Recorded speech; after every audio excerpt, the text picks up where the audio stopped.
هاجرنا أب أفكاز مت مخلف لف كل أب هاجرنا دس دبلكا معفر كل سلامات كمين لخاتكم بزحلف أول سعيد بزعبات قادا لاينا ورساي الزرارة وخوين يرو خبير زخونة تقاوم ودما بزحوون يرو بزعبات دي أول سعيد بعلوم ملسي حيزلنا مز إنها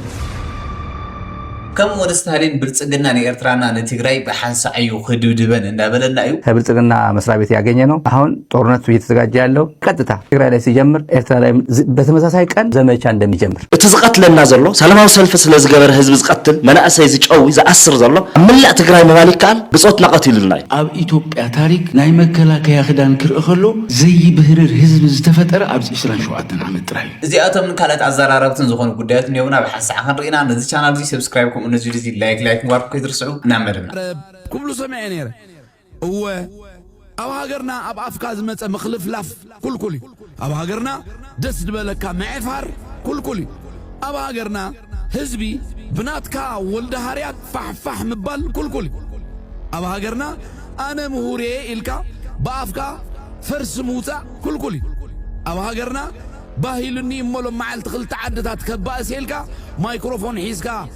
مبال هو كل سلازي أتنعنا شمديدنا تتنقيقنا إنا نزارب كم زلو يا حاسكم والله مزحالف أول سعيدكم زيد نيرو على حجرنا أفكار بزمسألكا خزارب أي تخلني حاسولكا أي زرب دابل نيرو يو كم سمعوا كن مزحالفنا أول سعيد بزعبازا تقال لاي ورسايد زبلا نمن تايد أهزي شغول أفزم سؤالو تزارب من داودو بزحات سبات دا تزارب ونزركبو خم ون بكا يوتيوب channel دي تعاسا قال زولو سبات ون النهو مالتيو سكي حاري حبنا ونوزين يزق أو مسكن اسمعيو أبزي حج جيزة بيت أول سعيد تزاربو بزحات هاجراوين قريتهم يسمعوا له أنا ون جالس أي كفيته نت أول سعيد زوالو يقاوموا قالوا مخنياتو أتي أول سعيد زوالو نتي كبر أبونا جينا تجادلاي سووا أبونا كم حد تاريخ زي بولجيو كقولت أم فتانو أنا ون يقاوموا قالوا نت كبر أبونا إسياس أجاي تواجي زواجه نسنت بإيرتا أبزل على درجة خبت سعره نمنتاي علامة هذا تاريخ كم زي يقولوا جيركا زقلت زلوا كلاي نسالس عمتات تاريخ زلوا ورساي كألو نمنتاي كحقق تدلي السمو نمنتاي علامة نيشتي أرستيبا ننحد عندنا توم دقفت نبال كن نبال عز قبر زل أبز حج جيزة إيرترا كاب الجداوتيا أبز حج ساعات إيرترا أوجي إلا أبشجري لنا بس عبها هاجرنا معبال هاجرنا حتى تمثلنا إذا نخين حتى ديو نيشتي أرستي بخن بالال عز قبر زلو إذا قد دايزي أول راح يكون أنت حتى ديو أول سعيد أبز حج ساعة تزاري بوزلو كيف لسان سرون تحت تيو مغنياتو كاب إيرترا درفي يكون تواسو ولا قتمي يكون استفال لي نجر سانسور تغيير نبهز الزرقة أبز حج جيزة أول سعيد راح يكون أنت حتى ديو كيف لسان سرون نمنتاي علامة يكون نزق دايزي نبهز بزرقيهم إيرترا أب جدا خلا أب شجرن كلا أب حدا جام كلا أقولنا هاجرنا نيرنا أب زحج جيزة إيرترا كافت زنبرة الجداتات نات أخوينا تمسجن أملاق إيرترا مسجونا بتنا هاجرات أتجيران مستقرأي كي ترفع أتجيران تمسجن أملاق أب زحج ساعات بس أبا هاجرنا نحسب له قداي أب زحج ساعات إيرترا معوالة تغير له هاجر أب زحج جيزة إيرترا نبزل على درجات وتحلو ساعات هاجر بزعما قداي هاجرنا حتى مسرناي بزعما قداي إيرترا خندبر قبونا سلامن تايو إذا استيبكا ننحد عندنا دقفت نبهال كنبالال عز قبر زلو نمن تايو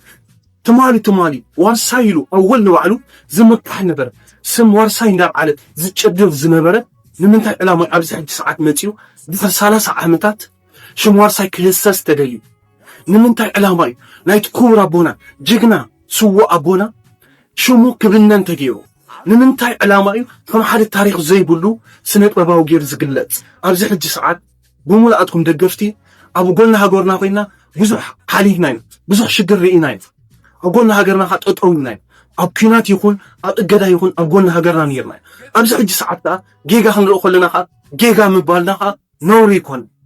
حجون جلس الكفيته لتأول سعيد زوالو يتقاوم له أول سعيد نتزقبر كايو قبل لي كبر أبونا جيجنا تجادلاي سوء زجبر كاي زنت أنا جتك خفيتك يقريتك تحتو لغتك أملكا قبل الوارساي جيرك يا زلخا شم وارساي شم نقصت ولدو كاسس جيرك يا زلخا وطي خي قرينك حتى لو خكن عليك انا نو علي قص اي كفيته كم تمحواتي يقاومك له كل سبيو قايم ومالتينا اول سعيد نمتاي زبل كل سب ድማ ናይ ንባህል ሓሳብ ይጎደሎ ወይና ወምዚ ይጎብዩ ብዛዕባ ሃገርና ዓይን ሓትት ይጎብዩ ብዛዕባ ብዙ ናይ ኣዲዩን ኢሳያስ ኣፈወርቂ ሞት ኣታሓይዙውን ብዛዕባ ዘነደ ኣጀንዳ ከይኸውን ዲዚ ኣምጽ ይገደገደ እናተባሃለ ብዙሕ ሰብ ናይ ንባህል ሓሳብ ዝወርድ ዘሎ ይቅሬታ ተዘይሓቲቱ በቃ ይቅሬታስ ከሓትት ዘሎ ናይ ግድን ይዝባሃል ዘሎ ማለቲና ኣወል ስዒድ ያው እዚና ተባሃለ ቀኒዩ ኣወል ስዒድ ድማ ያው ካሚንግ ሶን ብዛዕባ ተጋዳዳይና ወርሳይ መብርሄ ኣወል ስዒድ ኢሉ መብርሄ ሒዝልና ሙጽኒዮ አይ ቲንክ ጽባሕ ወይ ገለ خلق ረሃው እንደ ተስፋይ ገብራይ ተራቀኒዮ ፖስተር ግን ለይኹኒዮ ማለት እዩ ፖስት ገርኒዮ ካሚንግ ሶን ኢሉ ታይ ከም ዝብል ባሕንሳ ኮይና ክንጽበይና ደካ ዓበይቲ ሕዚ ጸላእትና ታዮም ዝደልዩ ትግራይ ድሒና መንግስቲ ካምስ መለስኻ ኣብ ዓለም ዘሎ ጫውጫው ትሩ ይልኻ ህዝቢ ትግራይ ሓቂ ስለዝሸጠ ጸላእቱ ራዲፉ ጸላእትና ግን ታዮም ዝደልዩ حزون قصر حدا صلايهم غير ما قدم يزقمطوا حزب تግራይ كتف له يلوم ليتن قترن سرح زلو اب حزب تግራይ تمالي ناي مكلاكيا حدش زوص سند سميهم متو خوينهم هاي لددبيت يقربوا نيرو هفتامو يالو يقربوا نيرو سراوي تግራይ يهدم له فريسو يزولتهم كابز زخدو عدن عودن زيبلهم برندا محدارهم ناي نور صقع زغون معت ነገር ይዘራው ነይሮም ታናቶም ሰነድ ግን ታይትብል ሰራዊት ናይ ሰራዊት ትግራይ መሰልጠንን ደህንነትን ጉድ ይሰርህና ማእኸል ስሕበት ስቲል ትግራያ ስቲል እዚ ህዝብ እዚ ሰራዊት እዚ ተዘይጠፍኡ እዮም ዝብሉ ኣፍታ ዝነበሩ ዋዮም ነይሩ باغو مزي سلام زبال فيك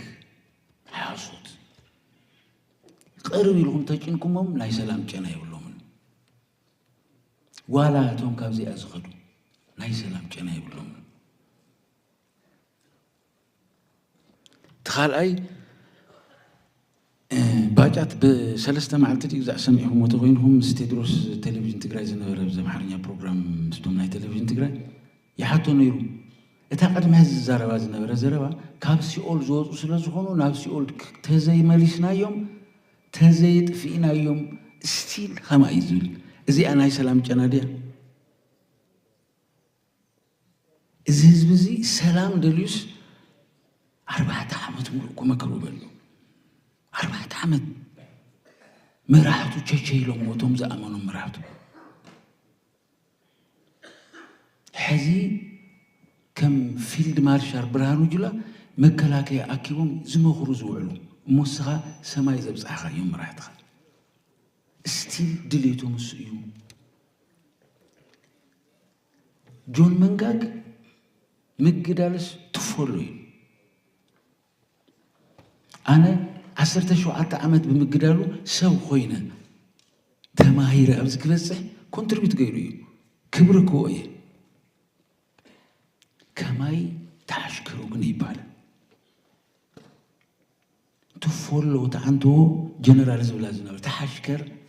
جنوسايد سابل علي فصمي ليخا اماني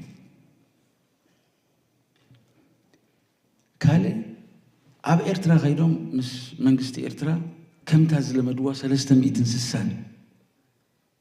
كبان عصوانا بانا كغورو زيف كحاتو ነገር የለን ዘይፈተነው ነገር የለን ስለዚህ ይሰመረሉም አይሰመረሉም እንበር ከምታዝ ነበረት 300 እንስሳን ከኸቡና ዝኻሉ ሁሉ ገይሮም ስቲል حزون ይፍቱነለው ወዕል ፕሪቶሪያ በዕሊ መንፍሪሰም በዕሊ አነ መሰለስተ ሰባት የተፈራሪመ ብድው ዋዝባል ይፈልጥን ታናይ ፕሪቶሪያ ፒስ አግሪመንት ግን أمون حوحاتن فيدرال منجستن الفيدرال منجستن حوحات أفلط أيو حوحات منجست يون فيدرال أفلط أيو يوم تفراريمو سلام زي مدلايو بريتوريا بعلا فريسوانيو استيل سلام يدلن سلامين عندلي زبلنا زلو ليش كبلنا يمدليهم تسفاي تادس بارات كيلو غير تحشكيره زاد حنو حزب تقرا يلن اذني ناتو قوتتو نابيدينا ميديا تسختت ازي تزاربنا تبالكو هم غيري حزب تقرا يكرنو عد تقراويتي مدفارس لك اينا بلا زول تسفاي تادس هم غيري حزب تقرا يكرن ستيل عب سلام يكونوا زلو كننبر خومينا يزولنا زلو زادو زيا زايازي زهزبزي خال ايك بكينا اندليون زولنا زلو سلازي نايس لاينا باغي ستيل ابوتو اني سلام زبال انا يولم سلاسته غزي تستوستو وينهم بدرون كوغينا سلاسته غزي اذا ناي سلام دليديو ناي سلام جناديو اتزحفر نحنا بدرون كنوقع خلنا توم كابزي ازخدو وسكي الناس تيو يحاضروا فيستانا قبروا يحاضروا دحرنا وصبو تلفزيون نزب تقراين سراوي تقراين كما خروا خايفتنو تزحفر تقبر مالتي سلازي صلاينا افتابوتو يني السوم بزخفلو وهاغا إيه أنا زتنفذ اللغو إلغا كلها تحسبني كان كبير المواسن زنقول وكنو مالنا السوكن قبر خلنا إنا سلعتنا حمدو من نسحنهم تا تقراي تعوزبلنا يا كعف نبصحا نوم نحسب خلنا اقروم بقرانك تغيروا كيني ما انت تقراي بإخت اقرأ تخد ما انت ولدو كسل إزي كنذكر خلنا تراعينا سلام سلزبلنا نحنا بينا نمسو سلام يلن سلز زي انت غيرنا تتراطروا ترفتنا نشتن عقبيا عقل طرح يزد ليها تخالي اذا سراويت زي بخرو ولاد حزب تግራይ እዚ بخرو ولاد حزب تግራይ معات ነገር ይከፍሉ ሶብዚ ኩነታት ጸላኢና ኸታ ይመስል ሕዚ ኣብ ዓዲ ውሽጢ ታ ይመስል ኣሎ ኩነታት ጸላኢ ተስታውስቲ ኮይንኩም 2013 ቀሚሽ ዝተኸደኑ ኣብ ዝርእሶም ናይ ጵጵስና ማዕረግ ዝገበሩ ኣጋንንት መስቀል ዝሓዙሩ ኢና ኢና መዓት ሞት ህዝቢ ትግራይ ዝመርሑ እቲ ዓዲ ከም ዓዲ ዓቢዳ ህዝባዊ ድጋፍ ዝነበረሉ ግዜ ነይሩ ሕዚ እዚ ኩሉ ተራጊፉ ኣብዚ ዓዲ እዚኣ ብሰላም እቶ ዝብሎ ነዚ ስርዓት እዚ ሓደ ሰብ እውን የለን ሓደ ካብቶም ካብዚኣ ዝኸዱ ናትና ሰባት ወፃኢ ኩሉ ህዝቢ መሪሩ እዩ ፋኖ ኦላ ናይ ዓፋር ናይ ቤኒሻንጉል ናይ ሲዳማ ናይ ጋምቤላ ዕጡቋት እኒአው ሕዚ ቀደም በይና ኢና ነይርና እዞም ዕጡቋት 31 ዝኾኑ ኣጋንንቲ በይንና ኢና ሽዑ ገጢምናዮም ኮፍ መበሊ ከስኡና ብዙሕ ፈቲኖም እዮም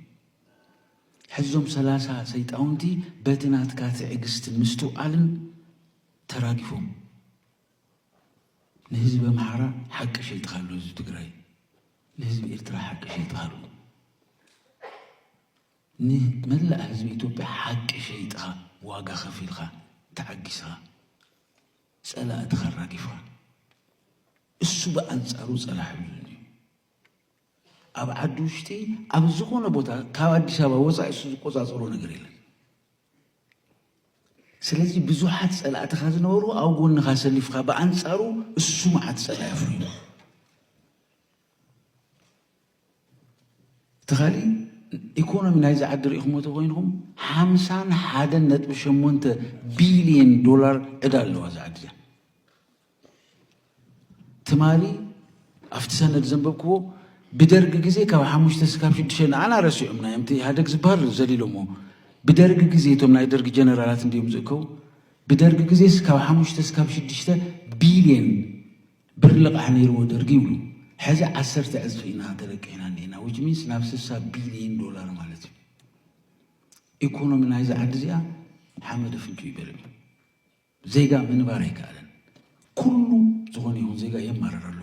እዚ ዓዲ እዚኣ እዚ ብልፅግና እዚ ብዝልክ ዓቕሚ ይብሉን ንኣና እውን 360 ዝኸበሉ ዓቕሚ የብሉን ሕዚ በማሓራ ቀኒስናዮ ኢና ብኤርትራ ቀኒስናዮ ኢና ሳላ ምስቱ አልና ኣብ ልዕሌና ዝወረደ በትሪ ቀሊል ኣይነበረን ነዚ ኣውሒ ጠቢልካ ምእንቲ ወለዶ ክቕፅል እዚ ህዝቢ ሰላም ክረክብ ኢኻ እዚ ምስራሕ ናይ ለባማት እዩ ማንም ተራሰብ ይገብሩ መራሕቲ ለባማት ስለ ዝኾኑ ሰራዊት ለባም ስለ ዝኾነ እዚ መንግስቲ እዚ ኣብ ቀርኒ ኣፍሪካ እንታይ ይመስል ተስታውሱ ተኾንኩም ኢትዮጵያ ኣብ 27 ዓመት ናይ ቀርኒ ኣፍሪካ ጎብለል እያ ነይራ ናይ ኣፍሪካ ቃል ኣቐባሊት እያ ነይራ ምስ ሱዳን ዝነበረ ዝምድና ይፍለጥ እዩ ምስ ሶማልያ ዝነበረና ዝምድና ይፍለጥ እዩ ምስ ጅቡቲ ዝነበረና ዳርጋ ጅቡቲ 90% ክሳዳስ ናብ ኢትዮጵያ ኣትዩ ነይሩ ኢትዮጵያዊ ምዃኑ እውን ይደልዩ ነይሩ ኤክሰፕት ምስ ኤርትራ ምስ ኩሉ ሰላም ዝነበረት ዓዲ ሕዚ ምስ ሱዳን እውን ተጓኒፃና ምስ ሶማልያ እውን ተጓኒፃና ምስ ጅቡቲ እውን ምስ ኤርትራ እውን ከይተረፈ ኣብ ቀርኒ ኣፍሪካ ሕዚ ኢትዮጵያ መብዛሕትኦም ኣናሊስት እዮም ዝብሉ ከም ዩጎዝላቪያ ፈሪሳ እያ እታ ኣንቶ ፕሮፌሰር ዝብለኩም ዝነበረ ካፍታ ዓባይ ዒትሮ ክትፈርስ ከላ ትዝሓሸ ገልዒ ሒዝካ ንምኻድ እንታይ ክትገብር ኣለካ እዩ ሳይንስ ሕዚ ኣብኡ መሰረት ገይርና እቲ ተቀበልናት ዝነበራ ተቀባልነት ይብላ ኦልሬዲ ምስ ኩሉ እያ ትጋጠምን ኦልሞስት ናብ 8 ዝኾና ድሮናት ሱዳን ወቂዓ ወዲቃት ላይ ስለዚ ኣብ ቀርኒ ኣፍሪካ ተስፋ ዘብላ ንቀርኒ ኣፍሪካ ምፍራስስ ምክንያት ትኾን እያ ተባሂላ ዝተገመተት ዓዲ እያ ኣብ ቀርኒ ኣፍሪካ ማንም ተቀባልነት ዝባ ሃገር የለን ምስ ሱዳን ትገብሩላ ትሪኡ ኣለኹም ብዩናይትድ አረብ ኤሚሬትስ ተገሪዳ ንዳጋሎ ደጊፋ ንጻድቃን ንጌታቸው ምዕራብ ትግራይ ይሉ ገለ ይሉ በቃ ሸይጦሞ አረኪዮሞ ኣብ ካሊ ኣብ ለውጥ ደው ግዛዕናሉ ህዝቢ ይዕሽውለው ንሕና ተመሊስና ግን ቀጥታ ናፍተን ዋና ጉዳያትና ክንምለስና ወልዶ መጽኦም ሰለናሉ ናፍተን ማሕተማት እንትሕድጉት ኣለው እዚአን ደናሉ ነይሮም ሓቀይ ሕዚ ምስ መጹ ምዕራብ ትግራይ ትውል ሰሚዕهم ፈልጡ ኣይውሉን ስለዚህ ወይ የለው ያው ናዮም ሓሳብ ይኾነ እሱ አጀንዳኦም ይኾነ ተክልሽ በቃ ስለዚህ ብዛዕባ ምዕራብ ትግራይ ተቐፂዖም ትብልና ኣለኹም ሲሉ ምንታይ እዩ ትሕቶ ያ ቦ ተቐፂዖም ኣይኮን ንል ዘለና ንሕና ተኣዩ ተኽልሽ ተማዓቃብ ወሪዳቶም ደላስ ምዕራብ ትግራይ ኣሕሊፍና ይንህብን ስለ ዝበሉ እዩ መንግስቲ ኣሜሪካ ሃርድ ላይነር ኢሉ ፖሊስ ዝቐልዖም ኣሎ እዚ ቀፅዖም ዘሎ እዚ ድማ ኣነ ዚያ ይወፀትኒ ግን ኣካል ንእሽተይ ካብ ኣፍሊ ዘለ ኣነ ዝብል ዘለኹ እንታይ እዩ ኣነ ዝብል ዘለኹ እዩ ግልጽ ገበራ ብሓፈሻ ኣሜሪካውያን ሲ ሃርድ ላይን ዝብልዎ ብዓይነ ትግራይ ኮይና ትሪኦ ተለና ሲ እንታይ እዩ እየ ዝብል ዘለኹ ኣሜሪካውያን ሲ እዚ ንኩናት ምምፃእ እዩ እዚ ከም ሃርድ ላይን እዩ ዝብልዎ ሲ እንታይ እዩ እየ ዝብል ዘለኹ ሕዚ ሕወሓት እታ ዘላቶም ስልጣን ንምዕቃብ ንህዝቢ ንምዕሻው ንሕና ኢና ትክክለኛ ተሓለቕቲ ትግራይ ንምባል ምዕራብ ትግራይ ይብሉ እዮም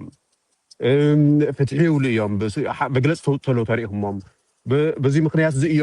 እዚ ኢና ንታደሰ ኣባሪርና እዮም ዘለና ይብሉ እዮም ስለዚ እቲ መግለፂኦም ኣብዚኦም ጉዳያት እዚኦም እዮም ንዚ ድዮም መልዕሊ ኩናት እዩ ንዚ ድዮም ሃርድ ላይን ደሞ ዘለዎ ኣሜሪካውያን ሲ ካሊእ እዩ እየ ዝብል ዘለኹ ተረዲኹም ዶ ተፈላለዩ ሕቶ ይትገራሙ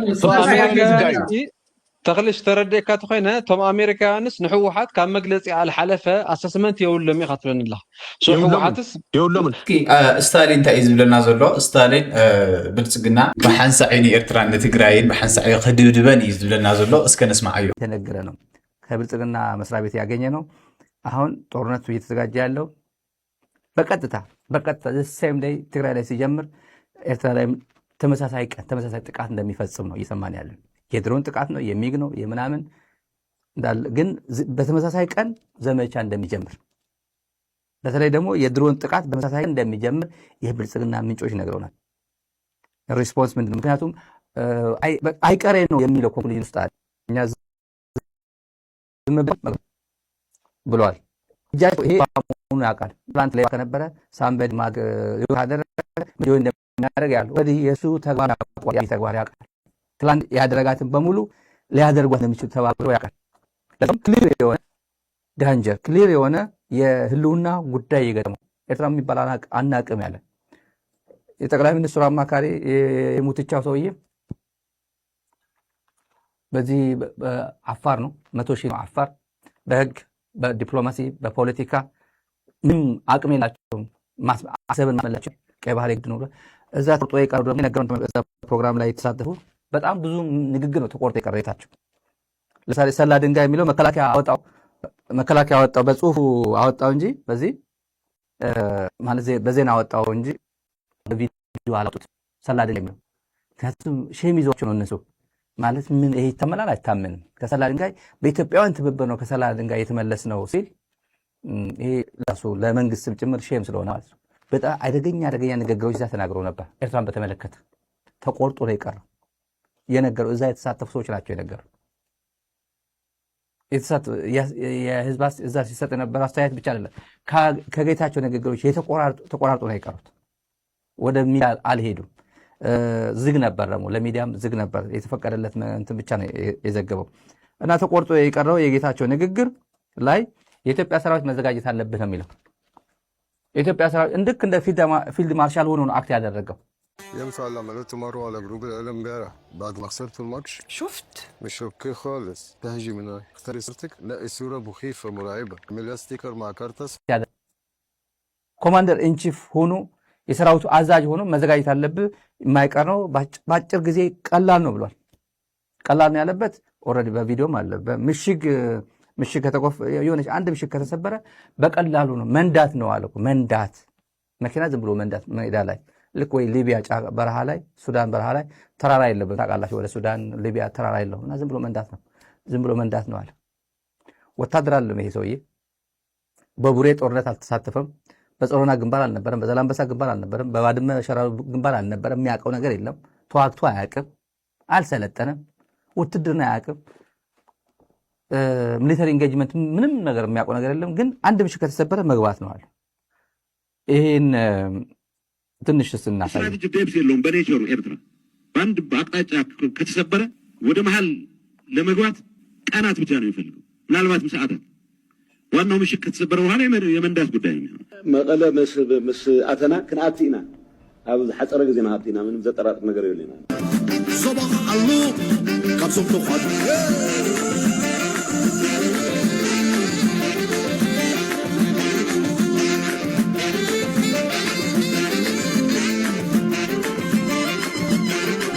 ተመልካቾች ይሄ ቀይ ባህር እና ኤርትራ አጠቃላይ ኤርትራ እንደ ሀገር እውቅና ሳይሰጥ ለጦርነት ኦሬዲ መቀለ እንገባለን ብሏል መቀለ ችግር የለም ይግባ ማለት ይበል ይሄ ፕሮፓጋንዳ የቆየ ነው እነሱ የሚናገሩታል ሌሎችም ይናገሩታል እዛ አዝግ ናቸው ሁሉም የዛጎ ናቸው እነሱ ኤርትራ ግን አንድ ሉዓላዊ ሀገር ላይ ስለ ጦርነት ነው ያወራ ሚኒስትር ነው የብልጽግና ከፍተኛ ባለስልጣን ሚኒስትር ነው ስለዚህ የመጀመሪያ ምሽግ ከተሰበረ ቀላል ነው የቀናት ወይም ምንድነው የቀናት ወይም የሰዓታት ጉዳይ ነው አለ የት ለመግባት አስመራ ለመግባት ነው ዋና ሄድኳርተሩ አስመራ ዋና ከተማ ስለሆነ አስመራ ለመግባት ምን ልታረግ ነው ይሄን ሁላ ስታረግ ምንድነው አውሮፓ ህብረት መግለጫ ያወጣም በዚህ ተመልከቱ ጦርነት ያለቀ ጉዳይ ስለ ወታደራዊ ዝግጅት ይሄን ምን ማድረግ ምን ያህል ምሽግ ከተሰበረ እዚህ እንገባለን ጦርነት ጨርሰው በሙሉ ይሄን ሁላ ፕሮፓጋንዳ የተሰራ አምባሳደር ማሲንጋ መግለጫ አይሰጥም አያወራም ስለ ትግራይ ነው ሲያደርግ የነበረው ትግራይ ልሂድ ወቅሮ አካባቢ እንደዚህ መጎብኘት ፈልጋለሁ አልነጃሽ አካባቢ መጎብኘት ፈልጋለሁ ደብረጽዮን ጋር እንደዚህ ልነጋገር ምናምን አለ ከወድ ወረደ ጋር እቅድ አልነበረውም ይሰማ ነው ዛሬ አረጋገጥኩት ነው ከቲፒኤልኤፍ ኦፊስ ከወድ ወረደ ጋር ምንም እቅድ አልነበረው ስኬጁሉ ልኮላቸዋል ስኬጁሉ ተልኮ ምንም ነገር የለም ከደብረጽዮን ሲቪክ ሶሳይቲ ኦርጋናይዜሽን ፖለቲካ ፓርቲ ምናምን እነሱን ነው ለማግኘት ፈልጎ የነበረው እና ልክ የጧት በረራ ሊበር ልክ እንደ ትላንት ማታ ማለት ነው አልመጣም ብሎ ቀይሩልኝ ብሎ ነው የደወለላቸው ያረጋገጥ ነው ይሄ አምባሳደር ማሲንጋ የምንለው የተጽዕኖ ፈጣሪ አገር አምባሳደር ስለሆነ ነው ጦርነት ማስቆም የሚችል ማስል ነው ያላት አሜሪካ ማስል አላቸው ማስቆም ይችሉ ነበር አሁን ቀጣይ ይመጣው ለምንድነው ይሄን አገር እንደ ሀገር የሚታወቅ ሀገር ማለት ከኤርትራ ጋር እውቅና አለን እውቅና ሰተና ብሎ ደብዳቤ የሚጻጻፍ